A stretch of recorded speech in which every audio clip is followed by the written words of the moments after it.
Kabanata 31 hanggang 35. Sa katunayan, si Tang Wulan ay samandal na nang hindi naghihintay na sabihin niya ito, at seryosong tumingin sa kanyang trabaho. Kung ikukumpara sa orihinal, ito ay isang malaking bilog na mas maliit, at ang maliwanag na kulay na pilak ay naging kulay abong mat, malalim, introvert, at simple. Ito ang unang naramdaman ni Tang Wulan.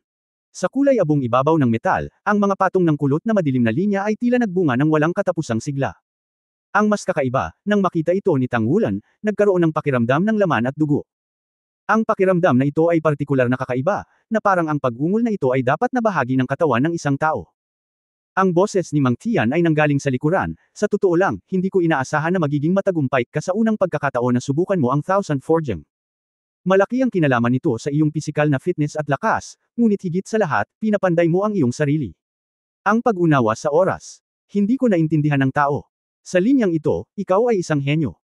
Bagamat ang iyong talento sa pag-unawa ay maaaring hindi angkop sa iyong likas na kakayahan para sa pag-unawa sa iyong kaluluwa, ngunit ang iyong talento ay hindi angkop para sa iyong likas na kakayahan. Ganap na ginawa para dito. Napatingin si Tang Qinan kay Mang Tian nang may pagtataka. Kilalang kilala niya ang matandang kaibigang ito. Sa kanyang karakter, hindi isang madaling gawain ang makapagsabi ng napakaraming papuri. Kuya man, huwag mong sayangin ang batang ito. Ngumiti si Tang Ziren. Sinulyapan siya ni Mang Tian at sinabing, pinigilan ko ang aking sarili.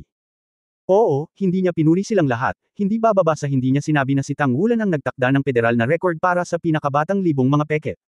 Kung ipahayag ang kanyang edad at ang piraso ng mabigat na pilak na ito, tiyak na magdudulot ito ng kaguluhan sa industriya ng pagpapanday. Naiintindihan mo ba kung ano ang Chengduan ngayon? Tanong ni Man Tian kay Tang Wulan. Iba ang paraan ng kanyang pagtuturo. Karaniwang hindi siya masyadong nagtuturo. Mag-click lamang siya ng ilang mga salita kapag ang disipulo ay may ilang mga insight sa aktwal na operasyon. Bahagyang tumanggaw si Tang Wulan, mukhang may buhay ito mamaya. Naririnig ko ang tunog nito sa tuwing matatalo ko ito. Muling ngumiti si Man Tian, at ang mga ngiti sa kanyang mukha sa nakalipas na 2 araw ay higit pa kaysa sa pinagsama-samang nakaraang taon. Oo, tama ka. Nagiging maayos ang libu-libong panday. 100 forging ang dinadalisay at inaalis ang mga dumi. Libu-libong panday ang magbibigay buhay sa metal. Ang isang piraso ng forging ay isang anyo ng buhay na nilikha ng ating mga palsipikado. Ito ay may buhay. Ang pinakamahalagang metal ay ang pinakamahalagang pag-iral, at sila ay magpapaibabaw ng kanilang sariling natatanging katangian. Ang libu-libong panday ay naging maayos. Tahimik na binibigkas ni Tang Wulan ang 4 na salitang ito, biglang lumiwanag ang isang pares ng malalaking mata. Sinabi ni Mang Tian, ito ang iyong unang libong gawaing pagpapanday. May tradisyon sa ating industriya ng pagpapanday. Kapag ang bawat Panginoong panghuhuwad ay nagpanday ng unang libong palsipikado, ang libong ito ay kailangang isakripisyo sa dugo, upang siya ito ay palaging magiging sarili mong koleksyon. Paghahain ng dugo. Ano iyon? Tanong ni Tang Wulan. Sinabi ni Mang Tian, kung ang libong pagpapanday ay upang bigyan ng buhay ang metal. Kung gayon, ang pag-aalay ng dugo ay ang pagdugtong nito sa iyong dugo. Ito ay nagiging isang pag-iral tulad ng isang bahagi ng iyong katawan. Pagkatapos ng paghahain ng dugo, ang libong nagpapanday ng metal, kahit na sa isang kahulugan, ay magbubunga ng ang bahagyang karunungan na konektado sa iyo ay makapagpapababa ng mas malakas na katangian. Si Tang Qinan sa tabi niya ay hindi napigil ang sumingit, brother man, kung ang bawat piraso ng Thousand Forging Works ay isinakripisyo ng dugo, gaano karaming dugo ang mawawala sa iyong forging master?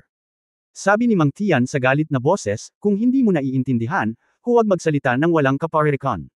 Sa tingin mo ba lahat ng Thousand Forgings ay karapat-dapat sa paghahain ng dugo? Ito ang tuntunin na ang unang libong paggawa ng forge ay nangangailangan ng mga sakripisyo ng dugo. Bilang karagdagan, ang mga paghahain ng dugo ay bihirang gamitin. Sa pangkalahatan, ang mga paghahain ng dugo ay ginagamit lamang para sa mga gawa na labis mong nasisiyahan, at ginagamit mo ang mga ito. Kapag ang pag-aalay ng dugo, ang piraso ng metal na ito ay maaari lamang niyang gamitin. Kahit na ang iba ay pekain o gamitin, hindi sila makikilala sa pamamagitan ng piraso ng metal na ito, kung ito ay tuwirang makikilala ng kapirasong metal na ito. Pagbagsak. Ito ay katumbas ng isang pagkilala. Sa makatuwid, ang mga natapos na produkto na ginawa ng Thousand Forging sa pangkalahatan ay walang mga sakripisyo ng dugo. Gagamitin lamang ang mga ito maliban kung ang mga bisita ay humiling ng kanilang sariling mga sakripisyo ng dugo. Wulan, nais ko ring i-emphasize sa iyo na sa hinaharap, kung hindi ito ang bihirang metal na partikular na kailangan mo, at ang pagpapanday ay labis kung magtagumpay ka, huwag gumamit ng basta-basta na pag-aalay ng dugo. Masasaktan ang iyong sigla. Oo, guro. Masiglang tumanggaw si Tang Wulan, ngunit ang kanyang mga mata ay laging nakatutok sa mabigat na pilak. Iyo na. Nakangiting sabi ni Man Tian. Nagulat si Tang Wulan, ngunit, guro, hindi ko ito kayang bayaran. Sinabi ni Mang Tian, ito ang nararapat sa iyo. Ang immersion silver ay mahalaga, at ang libu-libong mga forging ay hindi mabibili ng halaga. At saka, ang mga patakaran ng forging industry, kahit sino pa ang gumawa ng mga materyales, ang unang libong forging works ay pag-aari mismo ng forge. Magagawang magsagawa ng 1,000 forging, ang pares ng tungsten steel martilyo ay hindi masyadong kapaki-pakinabang para sa iyo. Ang laki ng mga ito bago ang mabibigat na pilak na akademya ay sapat na sa martilyo. Magulat, kailangan mo muna itong i-cast. Pag-usapan natin ito. Ibigay mo talaga sa akin. Puno na ng pananabik ang mga mata ni Tangwulan. Pwede ba akong magsinungaling sa'yo? Iritadong sabi ni Mantian. Mag-abi na. Bumalik ka ngayon at muling magkarga ng iyong enerhiya.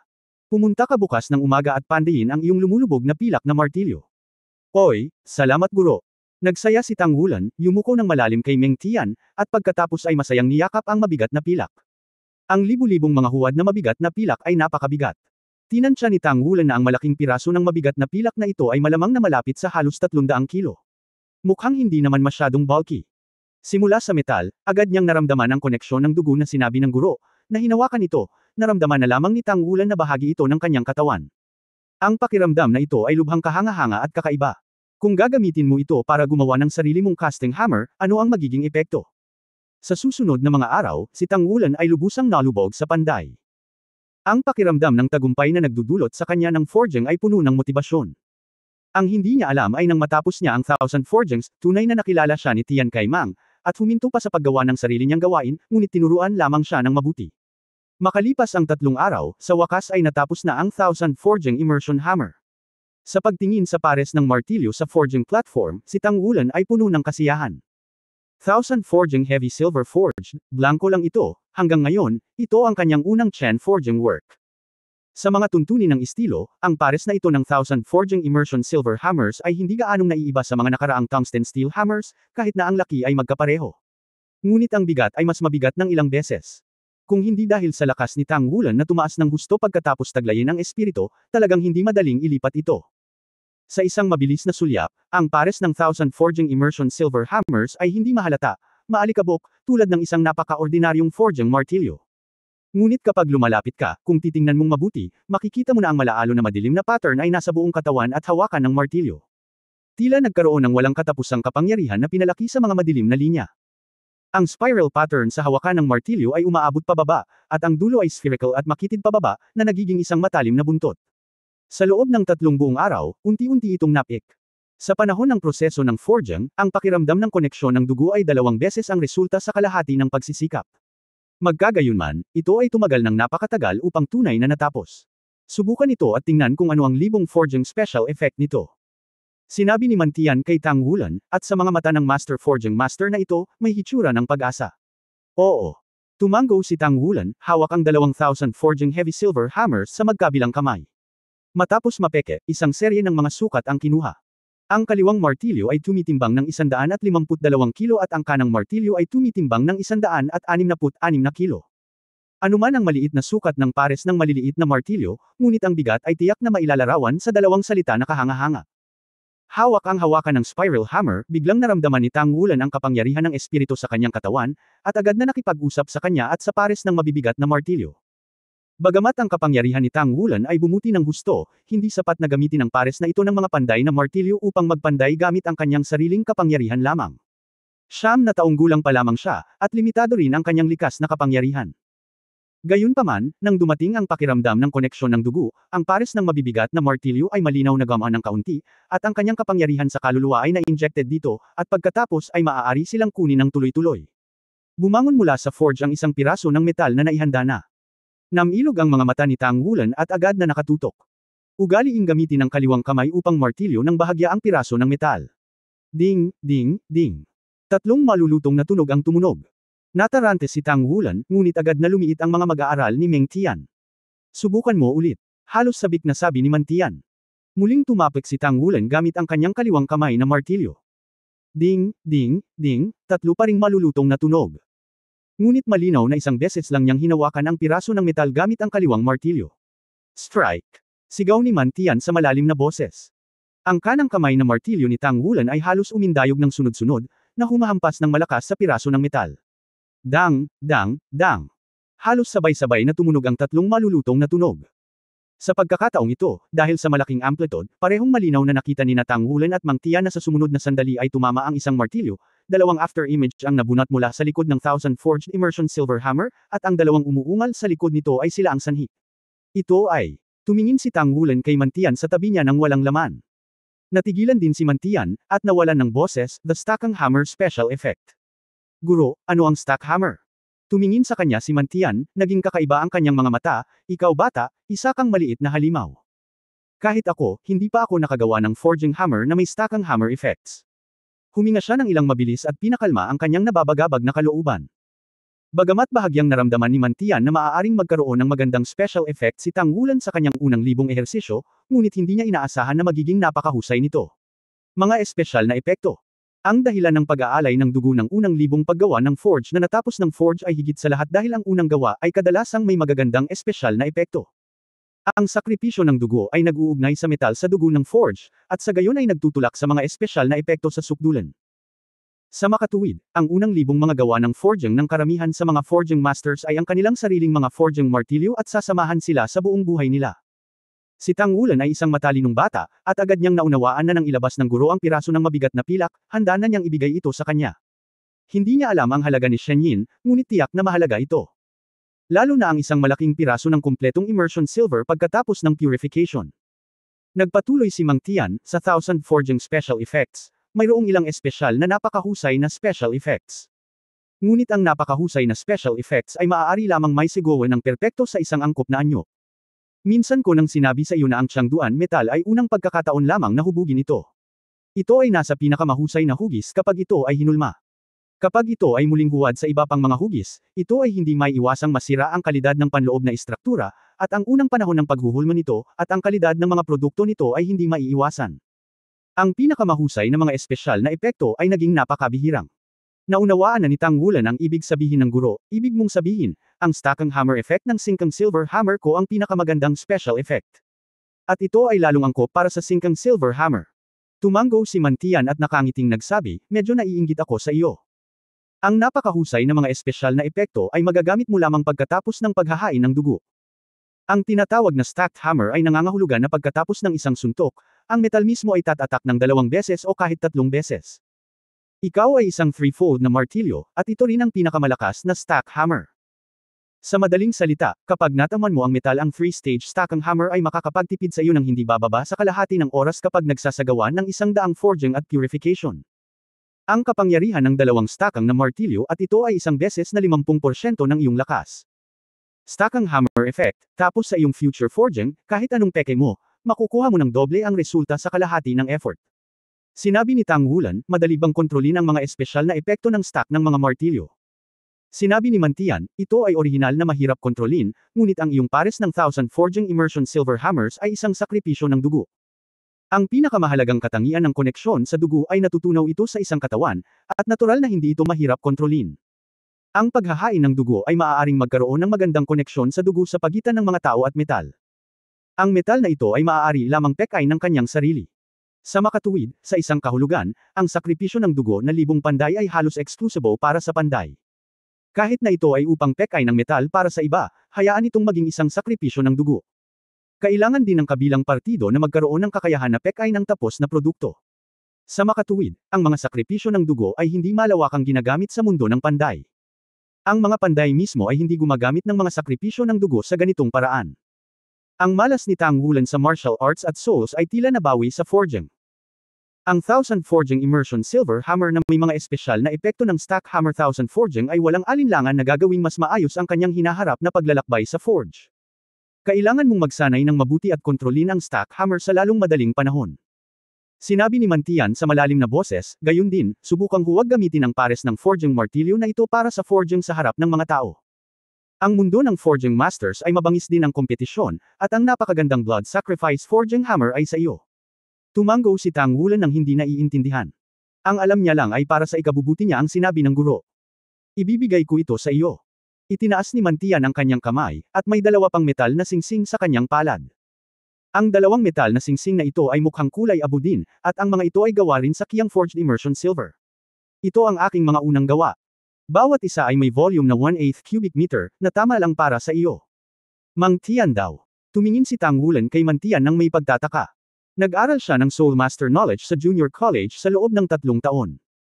Bilang karagdagan sa mga salita ni Mantian, napagtanto na niya kung ano iyon. Guro, ito ba ay gabay sa pag-iimbak ng kaluluwa? Ito, hindi ito gagana, ito ay masyadong mahal. Sinabi ni Mantian, ito lamang ang pinakamababang antas ng Storage Soul Guide. Wala man lang itong Soul Guide na baterya. Magagamit lamang ito ng mismong Soul Master sa pamamagitan ng pag-iniksyon ng Soul Power. Hindi ito nagkakahalaga ng anumang pera. Nagtrabaho ka para sa akin ng napakatagal. Hindi ito gaanong, ito ay isang bonus. Bumulong si Tang Wulan, ngunit, kinuha ko na ang iyong Immersion Silver Storage Soul Guidance Device, iyon ay ang Storage Soul Guidance Device. Wala man lang siyang lakas ng loob na mag-isip ng kung ano-ano, pero ganito ang inilagay sa harap niya, sabi ng guro, gusto niyang ibigay sa sarili niya, paanong ayaw niya, pero sobra-sobra na ang ibinigay ng guro sa kanya. Kinuha ni Mantian ang kanyang kamay at nilagyan ito ng mabigat na singsing na pilak. Ang mabigat na singsing na pilak ay kusang sumara ayon sa laki ng kanyang pulso, akma lang ito sa kanyang pulso. Tapos yung kabilang side. Sa pagtingin sa hindi kapansin-pansing pares ng mga pulse areas sa kanyang sariling mga pulso, ngunit ang mga pulse areas na may espesyal na kahalagahan sa kanya, ang mga bilog ng mata ni Tang Wulan ay hindi maiwasang maging medyo pula. Guro. Walang ekspresyong sinabi ni Mang Tian, ang tinatawag na kamao ay hindi umaalis sa kamay, at ang bibig ay hindi umaalis sa bibig. Para sa aming mga palsipikado, ang martilyo ay hindi umaalis sa kamay. Dala-dala mo ba ang 2 ganoong kabigat na martilyo sa buong araw sa mga lansangan? Tandaan, ang blood sacrifice 1000 forged metal ay nangangailangan ng madalas na paggamit. Ang iyong hininga, dugo, at lakas ng kaluluwa ay hindi na ito magkasya. Sapat na malakas sa hinaharap, maaari pa itong mas-sublimate muli. Okay, bumalik ka, mag-impake ka ng mga gamit mo, at pumunta ka ulit sa akin bago pumunta sa East Sea City. Biglang may naalala si Tang Wulan, at sinabi kay Mang Tian, Guro, sinabi mo noon na ito ang iyong trabaho. Isa ka pa bang soul teacher? Saglit na natahimik si Mang Tian, tama. Pero mas gugustuhin kong aminin na panday lang ako. Hindi ako makalayo sa landas ng Soul Master. Maiintindihan mo rin mamaya. Sige, linangin mo ang iyong soul power, tandaan. Mabuhay ka, soul power ang pundasyon ng lahat. Kahit ipinanganak kang may divine power, there will eventually a end, no matter what con profession, in our end, no matter what con professional. Ang lakas ng kapangyarihan ng kaluluwa ay magkakaroon ng mapagpasyang epekto sa hinaharap. Ang iyong pangalawang kaluluwa, hindi mo na dapat piliin na magsanib ng madali. Oo. Subukan ang iyong Immersion Silver Ring, kailangan mo lang ipasok ang iyong soul power dito, damhin at kontrolin ito gamit ang iyong isip, at magagawa nitong isama ang gusto mong alisin. Tumango si Tang Wulan, at kinuha ang 2,000 forging heavy silver hammers. Sa pag-unlad ng panahon, ang Soul Guidance Device ay nakapasok na sa buhay ng mga tao. Ang Soul Guidance Device ay talagang hindi ganap na na-activate ng spirit power, ito ay dahil ang orihinal na Soul Guidance Device ay ganito, kaya napreserba ang pangalan. Ang sangkatauhan ay nag-imbento ng mga paraan upang gamitin ang hangin, tubig, at ang kapangyarihan ng araw upang lumikha ng enerhiya na katulad ng kapangyarihan ng kaluluwa. Inilapat sa lahat ng antas ng pamumuhay. Lalo na ang mabilis na pag-unlad ng Soul Guidance Mecha ay naging pangunahing sandata ng labanan ng Federation. Nakipag-ugnayan din si Tang Wulan sa ilang Soul Guide sa kanyang buhay, tulad ng Soul Guide Light sa bahay, iyong mga sasakyan sa kalsada na dinadala ng Soul Guide Energy, at maraming Soul Guide, kabilang ang forging platform sa harap niya. Gayunpaman, ito ang unang pagkakataon para sa kanya na tunay na magkaroon ng Soul Guidance Device. At alam niya na ang Storage Soul Guide ay may kinalaman sa inscription ng Magic Circle, at tiyak na hindi ito ang low-level Soul Guide na binanggit ng guro. Ang espesyal na gabay sa kaluluwa na ito, na dapat nagawa ng kamay ng guro ng kaluluwa, ay palaging ibinebenta sa isang partikular na mataas na presyo. Pero tinanggap pa rin niya ang Reg Along ito. Sobrang nagustuhan niya ito, at talagang kailangan niya ang pares ni Shen Yinwan.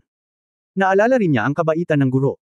Hindi na nagpasalamat si Dane, wala na siyang sinabi pa.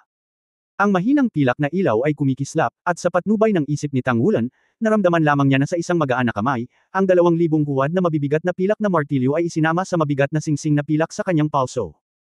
Ang espasyo sa imbakan ng 1/8 cubic meter ay hindi malaki, ngunit ito ay higit pa sa sapat upang hawakan ang 1,000 forged na mabigat na pilak na martilyo. 1.5 talampakan lang ang haba ng short-handled casting hammer na ito. Ang pagtulak kay Shen Yinwan ay makakaubos ng kaunting lakas ng kaluluwa, ngunit ito ay napakaliit. Kahit na mayroon lamang siyang 11 antas ng kapangyarihan ng espiritu, hindi ito pabigat para kay Tang Wulan. Kapag ang isip ay gumalaw muli, ang kapangyarihan ng kaluluwa ay tinuturok. 2,000 forged heavy silver hammers ang muling lumitaw sa kanyang pagkakahawak. Ang mahika ng gabay ng kaluluwa ng imbakan ay walang alinlangan na ipinahayag. Tumango si Mantian, umuwi ka na. Tandaan mo ang sinabi ko sa iyo. Oo. Sa pag-uwi, si Tang Wulan ay lubusang nalubog sa kagalakan. Para sa kanya, ang sobrang espesyal na epekto ng Thousand Forging Immersion Hammer at Immersion Silver Ring ay hindi na masasabing isang sorpresa. Sila ay naging kanyang pinakamahalagang bagay. Humin, nakapagdesisyon ka na ba talaga? Tumingin silang Yu sa kanyang asawa na may malungkot na tingin sa kanyang mga mata. Napabuntong hininga si Tang Ziren, dahil sa kaduwagan ko, naapektuhan nito ang kinabukasan ng anak ko. Hindi ko kayang magpatuloy sa ganito. Para sa anak ko, ano ang mga bagay na ito? Nangako ako sa kanila. Namumula ang mga mata nilang Yu, ngunit, sa kasong ito, hindi natin alam kung kailan natin makikita muli ang ating anak. Sabi ni Tang Ziren, kung ordinaryong tao lang si Linlin, parang ordinaryong bata lang. Kung ganoon, basta masaya siya, mabuti para sa atin na mamuhay ng ordinaryong buhay na ganito. Gayunpaman, hindi ordinaryo ang anak natin. Sa kabaligtaran, napakabuti niya. Kung hindi dahil sa kaduwagan ko, kung makakasama siya sa isang mabuting kaluluwa sa unang pagkakataon, tiyak na mas makakamit pa niya ang kanyang pagkatao. Sinabi sa akin ni Mang Tian na si Linlin ay may matigas na personalidad at mas mature kaysa sa kanyang mga kapantay. Bukod dito, siya ay may talento sa pagpapanday. Hanggat siya ay patuloy na natututo mula sa kanya, tiyak na siya ay magiging isang pag-iral na higit pa sa kanya sa hinaharap. Si Man Tian ay isa ng 6 na bituin na master craftsman. Master, higit pa sa kanya, anong antas ito? Gayunpaman, kung ikaw ay nakikibahagi sa forging o isang soul master, soul power at soul ang magiging pundasyon ng lahat. Bilang isang ama, naging duwag ako sa loob ng maraming taon, at pagkatapos ng napakaraming mapayapang araw, oras na para ipaglaban ang aking anak. Nakapagdesisyon na ako. Para sa kapakanan ng anak, isusuko ko ito. Lungsod ng Silangang Dagat. Ang Sun Moon Federation ay ang pangalawang pinakamalaking lungsod sa East China Sea. Isang mahalagang daungan, transportasyong dagat, at lungsod sa pagpapaunlad ng yamang dagat. Ang lungsod ay may permanenteng populasyon na higit sa 3 milyon, at ito ay napakamaunlad sa paggamit ng mga yamang dagat. Kahit na sa buong Sun Moon Federation, maaari itong ituring na pangalawang antas ng lungsod. Ang Donghai City ay may mahabang kasaysayan, at ang hitsura ng lungsod ay nagpapanatili pa rin ng primitive na estilo. Ang Sun Moon Federation ay nagbigay ng espesyal na atensyon sa proteksyon ng ilang mga sinaunang gusali sa nakalipas na daan-daang taon. Sa makatuwid, sa sinaunang lungsod na ito, makikita mo ang maraming mga gusali na itinayo sa libu-libong taon. Sa Donghai City Seoul Gaideng Train Station, isang madilim na asol na Seoul Gaideng na tren ang dahan-daang pumasok sa istasyon at bumagal. Sa East China Sea, halos lahat ng mga tren na ginagabayan ng kaluluwa ay pangunahing asol. Huminto ang tren at bumukas ang mga pinto. Bumaba ang mga tao sa sasakyan, at maraming tao ang nagdala ng maraming saludo. Ilang sandali pa ay biglang naging masigla ang istasyon. Naglakad ang mga tao sa direksyon ng exit. Hinigpitan ni Tang Wulan ang backpack sa kanyang likod at naglakad palabas kasunod ng daloy ng mga tao. Ito ang unang pagkakataon na nakarating siya sa malaking lungsod na ito.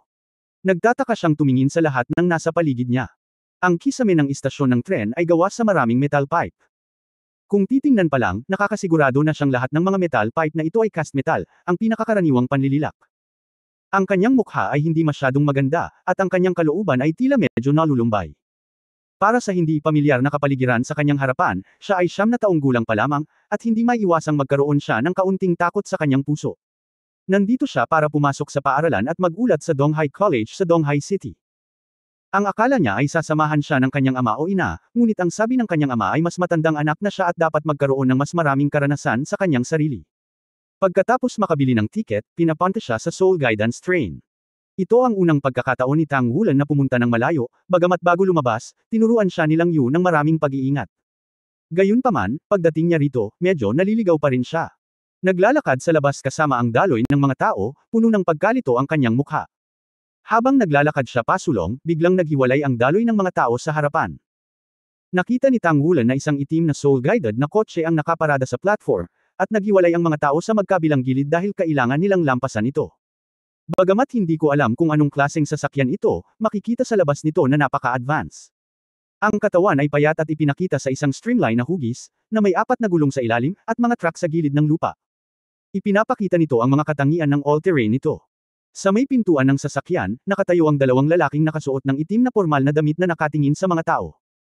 Nang lumapit si Tang Wulan, tila nahanap na nila ang target. Ang isa sa mga lalaki ay humakbang patungo sa direksyon ni Tang Wulan at magalang na nagsabi, "Guru." Ang pag-aangkin na ito ay syempre hindi nakadirekta kay Tang Wulan. Walang kamalay-malay na tumingin si Tang Wulan sa kanyang tagiliran, at isang binata ang lumakad mula sa kanyang likuran. Ang binata na ito ay mukhang kasing edad niya, nakasuot ng asul na sportswear at maikling brown na buhok. Nang lumingon si Tang Wulan, dumaan na siya sa kanya, kaya ang gilid na mukha lang ang nakita niya. Maputi ang balat, matangkad ang tungki ng ilong, bahagyang lumubog ang mga eye sockets, kulot at balingkinitan ang mga pilik mata, at parang dark green ang mga mata. Sa sandaling ito, isang tulak ang dumating mula sa karamihan ng tao sa kabilang panig ng Tang Wulan, ang kanyang mga paa ay nasuray-suray, at nataman lang niya ang balikat ng bata. Natigilan ang bata sa kanya, at biglang lumingon sa kanya. Napakagwapo ng kanyang itsura, pero halatang malamig at mayabang ang ugali. Malinaw na naramdaman ni Tang Wulan na bagamat ang mga mata ng kausap ay bumagsak sa kanya, sinulyapan lang siya nito, at pagkatapos ay nagpatuloy sa paglalakad patungo sa soul-guided na kotse. Ang kanyang ekspresyon ay hindi dahil sa hindi niya inaakala na tamaan siya ng kanyang sarili, ngunit hindi siya nag-abala sa lahat. Pasensya na. Mabilis na humingi ng tawad si Tang Wulan. Ang lalaking nakaitim na sumalubong sa kanya ay itinaas ang kanyang kamay at itinulak ito sa kanyang dibdib, at isang malakas na puwersa ang dumating, itinulak si Tang Wulan sa karamihan, halos mahulog. Mag-ingat ka, hillbilly. Mabangis na sabi ng lalaking nakaitim, bago hinabol ang bata. Binuksan ng isa pang lalaking nakaitim ang damit para sa binatilyo, na pinoprotektahan ng isang kamay ang tuktok ng pinto. Hindi na lumingon ang bata at dirdiretsyong pumasok sa sasakyan. Ang dalawang lalaking nakaitim ay mabilis na sumakay sa kotse, ang Soul Guide engine ay tumunog na may malalim na dagandong, at ang Black Big Shell Soul Guide na kotse ay pinaandar na palabas. Hinimas ni Tang Wulan ang kanyang dibdib. Bagamat hindi masakit, naroon pa rin ang alon ng galit sa kanyang puso, at naisip niya sa kanyang sarili, napakapangangibabaw ng mga taong ito sa lungsod. Kasunod ng daloy ng mga tao palabas ng istasyon, tuluyang nawala ang siksikan. Sa pagbabalik tanaw, nakita ko ang ilang malalaking karakter sa itaas ng istasyon sa likod niya, Donghai Soul Guidance Station. Sa pagtingin sa malaking gusaling ito, hindi maiwasan ni Tang Wulan na humanga ng palihim. Ang istasyong ito lamang ay higit na kahanga-hanga kaysa sa pinakamataas na gusali sa Aulay City.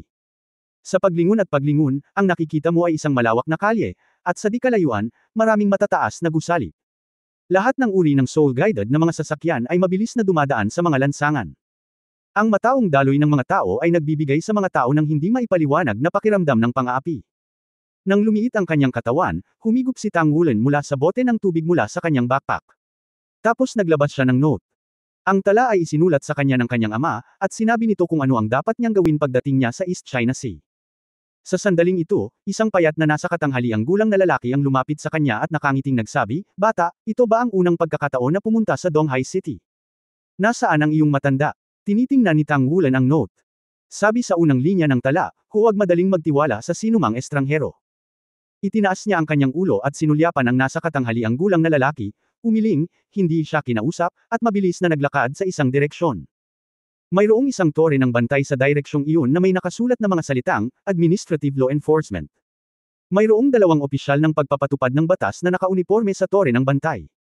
Nilapitan siya ni Tang Wulan at sinabing, "Hello, Uncle Law Enforcement, nasaan ang shuttle bus para sa Donghai College?" Bilang isang sikat na kolehiyo sa Donghai City, kapag dumating ang journal bawat taon, ang Donghai College ay magkakaroon ng shuttle bus para magsundo ng mga tao sa istasyon. Basta mahanap niya ang shuttle bus, maayos siyang makakarating sa kolehiyo. Itinuro ng isang alagad ng batas sa hindi kalayuan, "Nandyan na. Anak, nasaan ang iyong matanda?" Itinuwid ni Tang Wulan ang kanyang dibdib, "Tito, hindi na ako bata. Salamat." Pagkatapos magsalita, tumalikod siya at tumakbo sa direksyong itinuro ng alagad ng batas. Tiyak na, sa pagdaan sa daloy ng mga tao, isang asul na karatula sa isang puting background ang itinayo doon, na nagsasabing, Donghai College, sa 4 na karakter. May mga mesa at upuan sa ilalim ng karatula. Sa likod ng mga mesa at upuan ay nakaupo ang ilang kabataang lalaki at babae na nakasuot ng asul na sportswear na mukhang 17 o 8 taong gulang. Nang makitang tumatakbo si Tang Wulan, ngumiti sa kanya ang isang itim na buhok, "Kuya, nandito ka ba para magsumbong?" Ang babaeng may itim na buhok ay may pares ng mga mata ng phoenix, katamtaman ang pangangatawan, may matamis na hitsura, at napakapalakaibigan. "Hello ate, ang pangalan ko ay Tang Wulan, nandito ako para mag-report." Magalang na sabi ni Tang Wulan. Nagulat si Liu Yoxan sa batang lalaki. Mukha siyang 11 or 2 years old. Gayunpaman, kung siya ay isang freshman, kailangan siyang irekomenda ng kolehiyo. Sa madaling salita, 9 na taong gulang pa lamang siya. Kahit bata pa siya ay napakaganda niya. Oo, mas gusto ni Liu Yoxan na ilarawan ang batang kaharap niya bilang maganda, may malalaking mata at mahahabang pilak mata na medyo naiinggit sa kanya, at ang kanyang ekspresyon ay medyo natulala. At masikip. Kumusta, ako si Liu Yoxan mula sa unang taon ng Advanced College ng Donghai University. Ako ang namamahala sa pagtanggap ng mga bagong mag-aaral. Ito ang iyong senior sister. Dito, sagutan mo muna ang form, at pagkatapos ay ipakita ang iyong sulat ng rekomendasyon mula sa junior college. Iniabot ni Liu Yoxan ang isang form kay Tang Wulan. Nakahinga ng maluwag si Tang Wulan, at sinulyapan ang nakatatandang kapatid na babae sa kanyang harapan. Ang fit na asul na sportswear, ang kanyang medium length na buhok na nakasuklay sa simpleng nakapusod, patuloy na puti, may balingkinitang leeg at maganda at eleganteng hitsura. Pinanood ni Liu Yoxan si Tang Wulan na pinupunan ang form, at hindi napigil ang basahin. Si Tang Wulan, 9 na taong gulang, ay nagtapos sa Aulai City Hongshan Junior College. Pang-11 antas ng Plant Spirit Master, Wan, Lan Yingkao. Oy, ang wan mo ay blue silver grass. Tumango si Tang Wulan. Matamis na ngumiti si Liu Yoxan, talagang hindi madali para kay Lan Yingkao na linangin ang antas 11 sa iyong edad. Hindi niya narinig ang ugali ng pang-aalipusta, na nagpasaya kay Tang Wulan tungkol sa nakatatandang kapatid na ito. Napakamot siya ng ulo at sinabing, "Ate, kilala mo pa ba ang Soul Master na nagtataglay ng Blue Silver Grass Martial Spirit?" Ngumiti si Liu Yoxan at sinabing, "Oo. Nasa akademya natin ito, at hindi masama."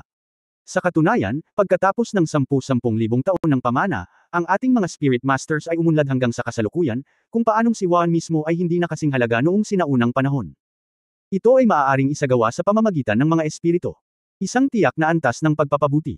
Bukod dito, kapag naabot mo ang napakataas na antas na iyon, ang kapangyarihan ay hindi na mahalaga sa Wan. Sapat na at ang talento sa mecha, ang pagkakaroon ng mecha ay maaaring maging isang makapangyarihang pag-iral. Kapatid, maaari mo akong tawaging senior sister sa hinaharap. Salamat senior sister. Pinasalamatan ni Tang Wulan ang magandang senior na ito mula sa kaibuturan ng kanyang puso. Ang kanyang mga pahayag ay nagpawi sa tensyon ni Tang Wulan nang siya ay unang dumating sa malaking lungsod.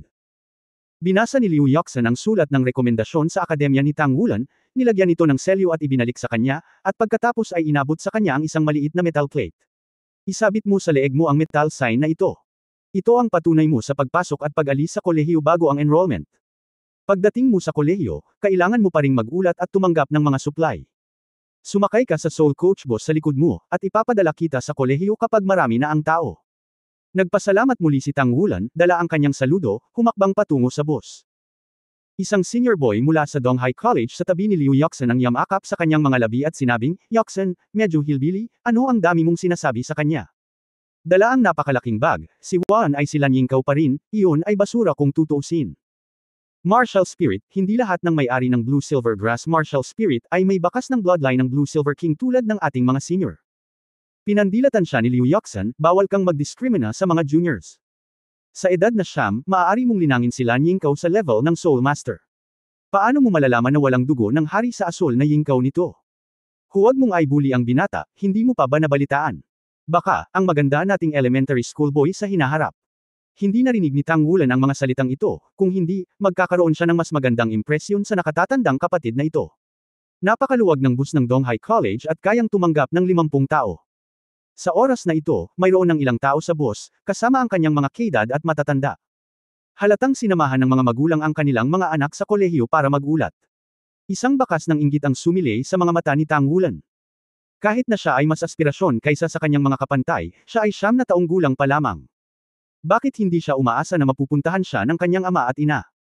Nakaupo sa tabi ng bintana, nakatingin sa kakaibang lungsod sa labas ng sasakyan, mahigpit na hawak ang brasong sumasaludo, dito ako titira sa susunod na 6 na taon. Nang matagpuan niya ang bus ng Donghai Academy, nabawasan ng husto ang tensyon sa kanyang puso, ngunit naliligaw pa rin siya. Ang kakaibang kapaligiran at mga estranghero ay nagparamdam sa kanya na walang magawa. Tandang-tanda pa niya ang mga sinabi sa kanya ng kanyang ama bago umalis ng bahay. Lin, kailangan mong tandaan na sa mundong ito, ang tanging taong lubos mong mapagkakatiwalaan at mapagkakatiwalaan ay ang iyong sarili. Anuman ang mga pag-urong na iyong nararanasan, o anuman ang masasamang bagay na iyong nararanasan, kailangan mong tanungin ang iyong sarili, dahil ba sa hindi ako sapat na lakas? Ang pangungusap na ito ay lubhang nakakabigla para sa isang bata na 9 na taong gulang pa lamang. Kung gusto niyang iwan ang kanyang mga magulang, sarili niya lang ang maaasahan niya. Bumaba ang tingin niya sa hindi halatang Shen Yinwan sa kanyang palso. Sa orihinal, ang sobrang espasyo ng dalawang nakalubog na singsing na pilak ay maaaring maglaman ng mga bagahe. Ngunit dahil hindi lamang siya nagdala ng isang pares ng 1,000 forged heavy silver hammers, hiniling din ni Ming Tian sa kanya na ilabas ang 1,000 forged tungsten steel hammers. Tanging 1/8 metro kubiko lamang ng mabibigat na singsing na pilak ang hindi makahawak ng anupaman. NS. Ipinikit ang kanyang mga mata at ipinikit ang kanyang mga mata upang ipahinga ang kanyang isip, pinagdaanan din ni Tang Wulan ang ilan sa mga bagay na ipinaliwanag ng kanyang ama at guro sa kanyang puso. Kaya ko naman sarili ko. Ang kanyang mga labi ay pumulupot paitaas ng walang malay sa isang kumpiyansa na arko. Nang medyo nalilito si Tang Wulan at malapit ng makatulog, sa wakas ay nagsimulang yumandar ang bus. Biglang nagising si Tang Wulan at tumingin sa labas ng kotse. Puno ng tao ang sasakyan. Halos lahat ng mga magulang ay nagdadala ng kanilang mga anak. Siya lang ang nag-iisa. Nagbabago ang tanawin sa labas ng bintana, nalilinya ang mga kalye ng mga tindahan, at walang katapusan ang mga sasakyang dumadaan. Ang lungsod ay tila puno ng amoy ng bakal at ang kapaligiran ng pangangailangan ng madaliang pagkilos. Ang lahat sa kalye ay tila napakaabala, kahit gaano karaming beses na mas abala kaysa Aulay City. Dumausdes ang matataas na gusali sa mga bintana ng sasakyan, at pagkatapos maglakbay ng mahigit 20 minuto, huminto sila sa isang mataas na pader. Narito na ang kolehiyo, mangyaring bumaba sa bus. Isang pamilyar na boses ang nagmula sa harapan. Nakita ni Tang Wulan na nakaupo sa unahan ng senior sister na si Liu Yoxan. Sa sandaling ito, bumangon siya at binati ang mga estudyanteng dumating para mag-ulat. At ang kanilang mga magulang. Nagmamadaling kinuha ni Tang Wulan ang kanyang bag at lumabas ng sasakyan. Nang lumakad siya sa harapan, nakilala ni Liu Yoxan ang junior brother na humahanga sa kanya sa isang sulyap. Tang Wulan, tama. Susundan mo ako mamaya. End of this chapter.